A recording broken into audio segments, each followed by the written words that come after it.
Every time that you light a candle before you're engaged in a ritual, that's not being dramatic or putting on a performance, not if you're serious about it, but you are sending a signal to your nervous system that the ordinary state is ending and a new state is beginning, and the transition is neurological because the flame is not decoration, it's an entrainment tool.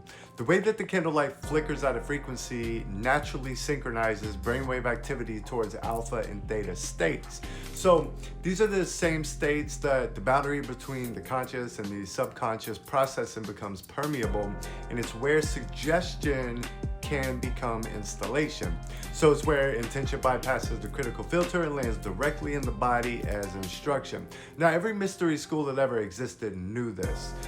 None of them could really explain the mechanism, but they didn't need to because they had the results. The Egyptians knew it, the Sumerian priests knew it, every shaman who has ever built a fire in a circle and called in the directions knew it also. You do not build the container because it looks sacred, you build the container because the nervous system needs a defined boundary between ordinary reality and operative reality, and those are two different things. But the moment you cross a boundary with intention, then your biology will shift also. And that state shift is the ritual. Everything else is the vehicle. So when we start talking about entities, like, yes, they are real, but not because they exist in some dimension that the five senses can access directly. It's because they are coherent fields within the specific frequency signatures that your nervous system can entrain to. So Lilith, for example, is not a demon. Lilith is a frequency, a specific configuration of shadow integration, sovereign feminine. It's the part of the psyche that was buried and demonized precisely because it's powerful. And when you invoke her in a coherent state, like, what you are actually doing is giving your nervous system permission to access the parts of yourself that carry the same signature that Lilith is known for. Now, Chiron is another example, not just the wounded healer archetype.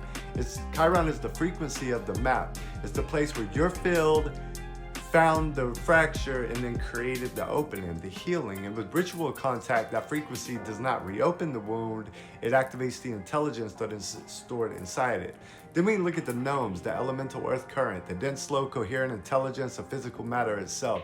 Now, when you call in the gnomes, you are entraining your nervous system to the frequency of groundedness, of embodiment, and of the Earth's own electromagnetic pulse, which runs at 7.83 hertz. The Schumann resonance, and it's also the frequency of the human theta brainwaves, which is also the frequency of deep meditation, which is also the frequency that the ancients were tuning to every time that they put their hands in the soil and called it sacred.